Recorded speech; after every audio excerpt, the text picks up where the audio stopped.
Hey, friends, welcome to episode 340 of Better Than Before Breast Cancer with me, Laura Lummer, your host. I'm so excited that you're here with me today because this is our Tuesday Terrain Talk, and we're going to talk about something that I just learned a whole lot more about recently, and I have to share it with you because it is mind blowing. And, you know, I consider myself a lifelong learner. I love to learn. In fact, I it's a debate over time, right? I have 168 hours in a week, and what I wanna do with those 168 hours is have a great time, right? I wanna have fun, I wanna do all the things I love, but I do love learning, and I've even been contemplating lately going back to school for another degree, and it's like this tug because I so badly wanna go do this and accomplish this, and at the same time, I'm so protective and just treasure my time so very much. And I know how much work it is to work full time and go to school full time and to pursue something that's a pretty challenging degree. So, definitely on the fence, probably more on the side of the stay home and have fun fence. But that being said, I just love to learn. So I'm constantly doing new certifications, watching speeches, going to conferences, things like that. And I have a membership to what's called the Metabolic Initiative, and it's an education platform. It is a platform that's integrated with the Metabolic Health Summit that's held annually, and that's probably one of the, I don't know, the gold standard for the metabolic health summits and metabolic health talks. So on this education platform are lots of videos, courses, things like that, and it's all talking about metabolic health. So I'm watching something the other day because I don't like it when people say, "Don't do that, it's bad," right? "Don't eat that, is bad for you." That's not gonna cut it for me. I wanna understand why, because sometimes people just have an opinion and they're just going off their opinion. Sometimes people have a bad reaction to foods and because it's bad for them, they think it's bad for everybody. So I wanna understand why. I wanna know, what is this thing doing inside of my body? And for me, that also helps with my ability to manage my mind around the way I eat. Because we go into this mindset, or we can go into this mindset of, I eat this way, but all of my friends and everybody I know, they eat like normal people, air quotes, if you're listening to this instead of watching on YouTube.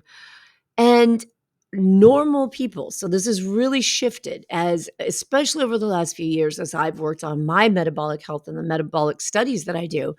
This idea that the general way society eats is the normal way to eat is so backwards.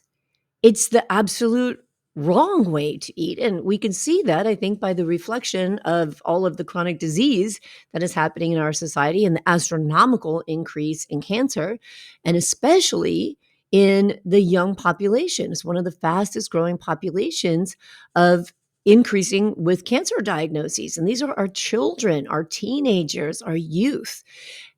And what is the difference between the way they're raised and the way I was raised, or my mom, or those generations?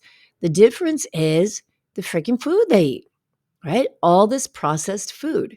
But I want to understand what it is, because I now believe when I see people who say, like, "Oh, how long are you going to have to eat like that?" And I think, well, how long are you going to choose to eat like that? Right? How long are you going to choose to eat the things on a regular, consistent basis? Not like going out for a pizza once in a blue moon, but all the time, fast food, processed food. That is not the normal way for a human body to eat. And one of the primary ingredients in the majority of processed food is high fructose corn syrup, or some form of fructose. Not the kind of fructose we find in fruit. This show is not about fruit, and I am going to touch on fruit shortly and help you understand why fruit is not the villain here. But the compound, okay, high fructose corn syrup. And we hear lots of debate about this. You hear it talked about on the news. You hear people say, "Oh, high fructose corn syrup is so bad for you. Avoid it. It's so bad for you." But why? Why is it bad for you? So I came across this talk by Dr. Richard Johnson on the Metabolic Initiative, the education platform, and it was on fructose. Dr. Richard Johnson was formerly the chief of the renal division at Hypertension University of Colorado. He did that for 9 years. He's a doctor. He's trained in internal medicine, infectious disease, nephrology. He's written 3 books, The Sugar Fix, The Fat Switch, and Nature Wants Us to Be Fat. And he's published over 700 scientific papers. So when this guy talks, I think he's got some credibility, and I want to hear what he has to say.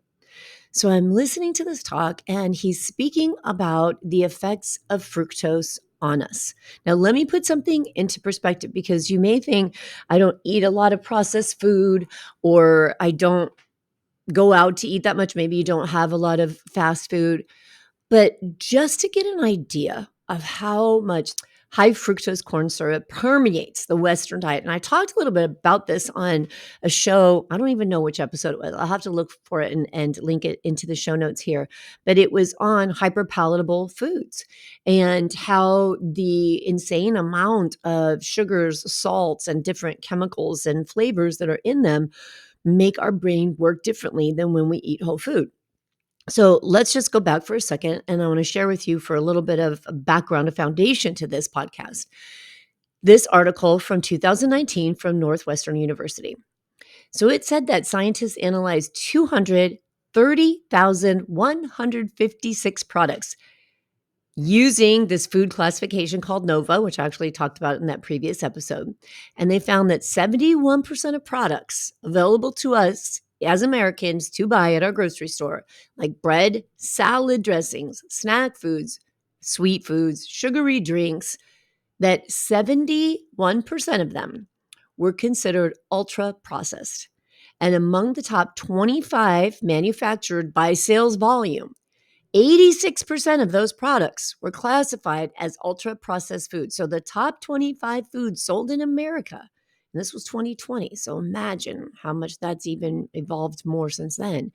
86% of them are classified as ultra processed food. And so these foods and beverages play a central role in the development of chronic disease. Okay, just to give you a little bit of more insight in my own home. So my husband and I, we don't eat completely differently, but we eat quite differently. So my husband was raised in the South on pork and cheese, and the man loves to eat nothing but meat, where I am always plant forward, and I'm very careful about reading the labels for the things that I eat, looking for ingredients if I don't make it myself, if I buy it somewhere, whereas he sees low carb and he grabs it. So after listening to this talk that I'm going to tell you about, or a couple of talks, I listened to this lecture and then I looked him up and listened and read a lot more of his studies. After doing this, I thought, I'm going to go look at my husband's food. Let's go see how much high fructose corn syrup is in Vaughn's food. It's even in his pickles. Pickles, Vlasic pickles. First ingredient, high fructose corn syrup. What the hell? And you wouldn't think of pickles like an ultra processed food, would you? It's in some of his low carb foods. His low carb bread has high fructose corn syrup in it. There's a container of ice cream in my freezer that is an unnatural dark color. It's called dark matter, I think it is, dark brownie matter or something like that. It is almost black. It's pretty much black. And it's ice cream. So what are the ingredients in ice cream? Cream, sugar, eggs, right? I mean, is it much more than that? I think that's about it. Maybe some water. I don't know. I haven't made ice cream really. But that's really all it takes. This ice cream container, I cannot even tell you, I honestly can't tell you how many ingredients are in it because I lost count. The ingredient label has to be 6 inches long of microscopic text of all the fructoses you could possibly imagine, all the kinds of variations of corn syrups you can imagine, and every other chemical to make it this hideous black color. He loves this stuff. It's one of his favorite ice creams. And I don't think we think of ice cream as like the worst kind of food, right? If you're going to have ice cream for a treat and it's made with cream and eggs and a little bit of real sugar, I mean, now and then that doesn't sound like a bad thing. But when you pick up a container of ice cream and it's like freaking toxic waste, what in the world are we doing? So looking at labels is really important. And, you know, I don't believe in telling other adults what they should or shouldn't do, but I encourage my husband all the time, honey, please don't put that in you. I cannot tell you how bad that is for you. But again, he comes from this tough stock and he has like no cholesterol problems. He's had his coronary arteries looked at. His doctors have told him you could live to be 200 and you'll never have heart disease because you don't even have the beginning of plaque buildup in your arteries. The point of that being is that I think that high fructose corn syrup is in more products than you may think. I look through our salad dressings. The salad dressings he uses, usually I make my own salad dressing, but there is one brand that I buy that's all natural and all organic. I look through the salad dressings. He has high fructose corn syrup, all in every single one of them. So we have to really, instead of just dismiss when you hear something like this come up and think, well, I don't eat that kind of stuff, really look. So unless you're a consistent and dedicated label reader, you might be surprised at how much high fructose corn syrup sneaks into your diet. And if you go out to eat, even if you're going out to eat at nicer restaurants, not fast food places necessarily, you have to be mindful of what ingredients they're using. And if you're buying food at a restaurant that isn't organically sourced or farm to table or something like that, we don't know the ingredients that are in there. And we could definitely be getting a lot of high fructose corn syrup from those sources if you're someone who goes out to eat at restaurants as well. So we have to ask questions. So let's say that you are of the school of thought, as many people are, that it doesn't matter, right? Weight and healthy weight and overall health. And I guess we'll focus on when it comes to calories in, calories out, people think of weight and weight management. And weight management, the reason I'm talking about this, one, not just because of the effect that I'm going to share with you that this has on our body and the way our body works, but two, because we know that body fat is an active tissue. It sends out chemical signals, it causes hormone cascades that cause our body to work in a certain way. And it is a high risk factor for breast cancer, especially for any cancer, but breast cancer especially. Then we go into menopause, we start struggling, we get a little older in life, we get a little less active, we maybe have a little more money, so we eat a little more indulgently, and the weight starts coming on. But there are a lot of women that I work with who say, I just don't understand. Like, I eat an overall healthy diet, I eat what's considered to be good food. And we don't really realize that there's so much more to calories in, calories out. Hormones play a role in the weight of our bodies, but it's also a matter of the way our body uses specific calories. And I don't think people think of that. There are certain compounds in food that are digested in different ways. And I'm going to talk to you about how high fructose corn syrup is digested and the effect that that has. And then our weight is also affected and the way that our food is processed by the health of our gut. So basically, anytime you eat, it's energy, right? You're taking plant energy or animal energy or chemical energy, and it's measured by calories. So a calorie is a measurement of energy. And then you put that energy into your body, and your body breaks down that energy and changes it into a way that you can use it for energy. And this whole process of metabolism, this whole Krebs cycle is the production of energy. And in our human bodies, that energy is called ATP. So in a healthy way of digesting, we eat something, our bodies take the energy out of that. It goes into our cells, into our little energy factories, our mitochondria, and our mitochondria makes ATP. And then the ATP gives us energy to do all the things that we do and we want to do. If we eat too much, if we take in too much energy, then energy is stored. And it's stored as glycogen in our muscles and a small amount of it in our liver. And it's stored as fat in the rest of our body and anywhere in our body. Like, I can't believe when I lost weight and my jewelry didn't fit anymore and my shoes fit differently. I thought, wow, I have fat in my toes. I had fat in my fingers, right? When you start to think about all the places where our body stores fat, it's pretty limitless. So we typically think that when we eat something, we're giving our body energy. And then if we eat too much of something, we're storing it and we're putting fat on our body. But let's listen to the way Dr. Johnson talks about what happens when we eat foods, processed foods, with fructose and high fructose corn syrups in them. So he says that instead of making all the ATP we would normally make, we actually slow the production of ATP in our mitochondria. That's the effect that fructose has on the production of energy in our body. And so instead of taking in the energy from that food and turning it into ATP, that specific compound in food goes directly to being stored as fat. So the mitochondria, which are normally making ATP because of the effect that fructose has on it, those mitochondria get suppressed. They're under oxidative stress. And the suppression of that mitochondria causes them to make less ATP, so less energy for us. So more of the calories that we're eating are going into fat. This is the law of conservation of energy. This is one of the first laws of thermodynamics. And it would be like saying, okay, here's how much energy. So this is the energy that comes from this half a cup of broccoli. Would be the same as saying, here's how much money I have in my budget. And you get to decide how you're going to spend that money on whatever you want to spend it on. But that's how much money you have. So you've got $100.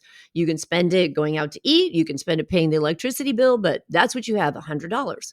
Well, when we take in the energy from this head of broccoli, our body says, okay, here's the energy that you got. How do I want to use it? Am I going to store it? Am I going to use it as energy for other functions in the metabolism? But that energy is going to get dispersed somehow in your body. So if it's taken in a form that your body doesn't use to make energy, it's going to get stored because that's the conservation of energy. We're going to hold on to it. So when we eat foods high in fructose, more fat is being made and less ATP, less of our energy is being made. So it's actually shunting these calories to fat. And think about what's happening. It's reducing the amount of ATP. When you have lower ATP, what do you have? Less energy. And so your body is still feeling like it needs energy. And it triggers this biological response that says, eat more. I don't have enough energy. Food is energy. So eat more. And if you choose to eat more foods that are processed, this is a vicious cycle. So no matter how much you eat, you're going to still feel tired because your body is actually making less energy. So it's this cycle of storing more fat, making less energy. So you can actually feel like, well, God, I have all this energy on my body. I have all this extra energy and I eat all this energy all day long, but I feel exhausted because it's the type of food you're consuming that can have an effect on how much energy your body actually makes. Pretty fascinating.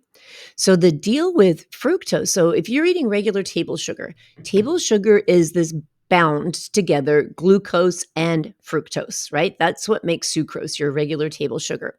But when you're eating corn syrup, high fructose corn syrup, you've got free fructose.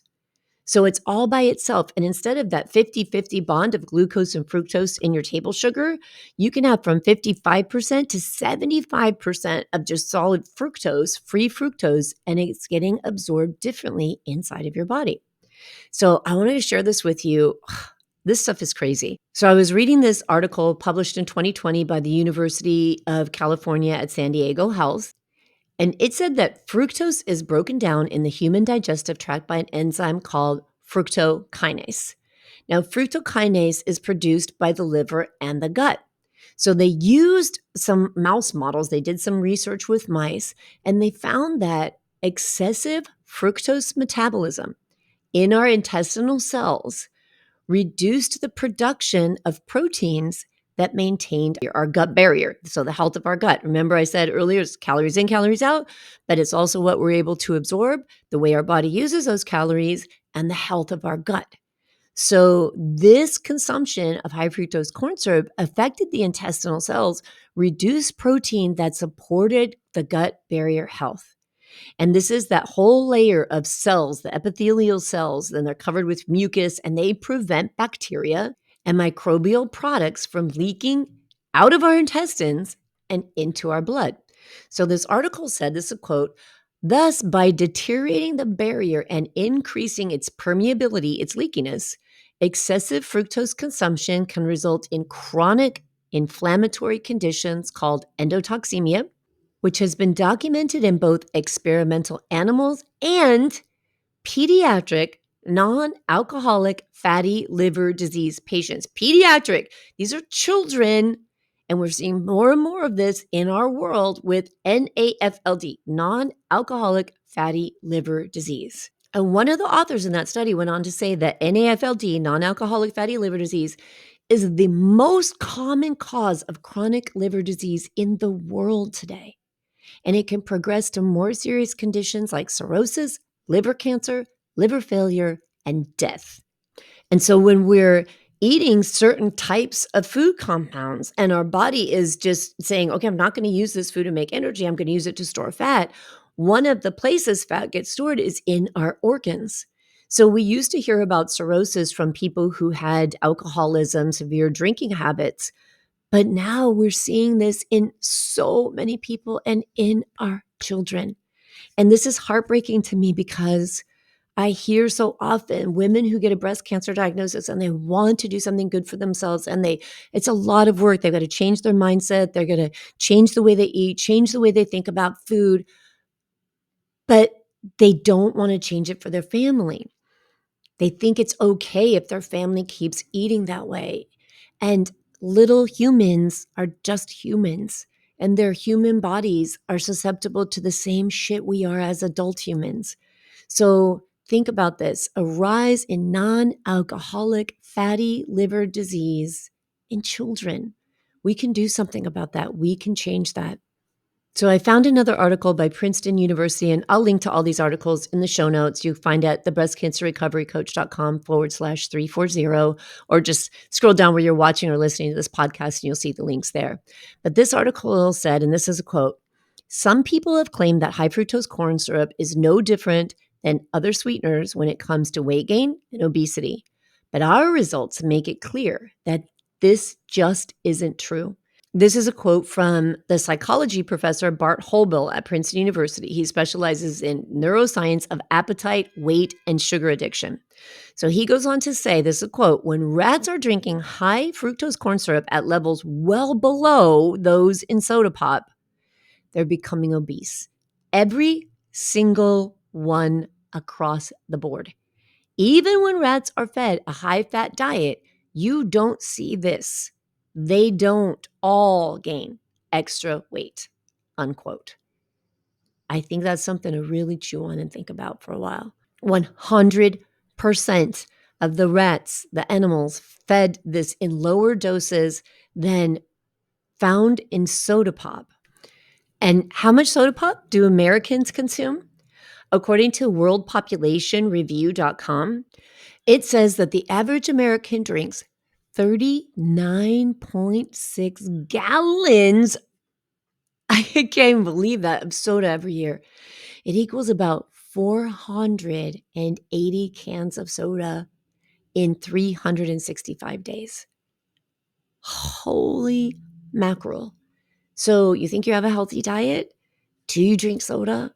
How much soda do you drink? Think of what happened to these rats. 100% of them gained weight when levels lower than what you get in a can of soda were introduced into their diet. This is really mind-blowing stuff. And it's not only having an impact on our weight, but the impact on our weight has an impact on our health. And the way this stuff is metabolized has an impact on our health. So one of the metabolites, one of the things that is the result of consuming and digesting high fructose corn syrup is uric acid. And you may have heard of uric acid because people who have gout have excessive amounts of uric acid, and it has a tendency to accumulate in their toes. And it's excruciating because these little crystals in the shape of the crystals of uric acid cause tremendous pain. And it's interesting because I often hear from people, I don't understand, because my husband doesn't eat a whole lot of meat, and people think that comes from organ meat, that you get gout from organ meat. And they're saying, my husband's not overweight, he doesn't eat a lot of meat, and he struggles with gout all the time. Well, how much high fructose corn syrup does he consume? Think about it. But more than that, uric acid also causes stress to the mitochondria. what do the mitochondria do? Well, they do a lot, but one thing they do is they impact our energy levels. And that causes this production of uric acid, causes stress to the mitochondria and further reduces energy, increases the aging process, increases overweight, and increases and stimulates hunger. So, this stuff, when people say that's bad, this is why they're saying it. So, here's an interesting fact: our bodies make fructose. So you may think, well, okay, I don't eat processed food. I don't have to worry about it. Well, when we eat glucose consistently, so think about high carbohydrate eating, and this doesn't happen in low carbohydrate eating. It's only in the presence of a consistent higher intake of glucose. And it doesn't matter if that glucose is from whole wheat bread or white bread. Of course, you're going to get more of a spike from one than the other, but it's the source of glucose. And especially when you consume that glucose with salt, it triggers this biological mechanism where our body changes glucose into fructose. And one of the things that Dr. Johnson talks about in his podcast is how studies show that most people, or many, a good portion of people who have obesity or are overweight, suffer from chronic dehydration. I've talked about this before on the show. Well, one of the things that happens is when we store fat, we store water with that fat, which is why when you go on a low carbohydrate diet, you suddenly have like this whoosh effect, this loss of water because our body gets to let go of that water. So when we have a lot of glucose, whether we're eating processed foods with fructose or not, but you have a lot of glucose in the diet, a lot of carbohydrates in the diet, and especially when consumed with salt, this gets triggered and we start to make fructose, and it goes down that same metabolic pathway that I just described. In fact, it's really interesting because in one of the podcasts I listened to, and I'll link to that in the show notes as well, Dr. Johnson talks about an animal study where they looked at animals who had the ability of making fructose, whose bodies could biologically produce fructose. And they looked at and compared those whose bodies couldn't, that some animals cannot make fructose. And they found that those animals who could make fructose got fat. In those that could not make fructose, if they ate a diet high in glucose, they did not gain the same amount of fat. And remember, when this stuff impacts our gut and we're getting leaky gut and we're causing that gut dysbiosis, that is affecting our brain. And in this talk I was listening to in the Metabolic Institute, Metabolic Initiative, it was fascinating because Dr. Johnson was discussing how this consumption on a consistent basis of consuming fructose, how it affected the brain's ability to focus and how it caused a hyperactivity in thoughts. And it was interesting because he said it causes an impulsiveness, and it causes like these behaviors where you do things without thinking them through. And he relates that to this survival instinct that when animals need to go out and hunt, that their brain turns on this mechanism that says, don't be intimidated by what you have to go do. Go out there and fight and hunt and get something so you can eat. So when we have this consistent like undernourishment of our body, even though you might look at yourself and say, well, I have extra body fat, so I'm overweight. Well, you can be overweight and undernourished, and the body's going to keep telling you to go out and seek more energy. And it causes this response in our brain that says, keep going and be impulsive about finding energy. So you can see the cycle that can happen.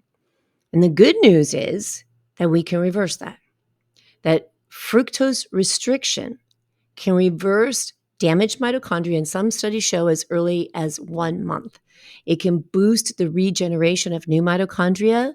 And one of the things that helps that happen even faster is moderate intensity exercise. Exercise is medicine. Do it every day. Do what you love. Do what doesn't harm you, but move the body. And that helps with the restoration of mitochondria, and also fasting.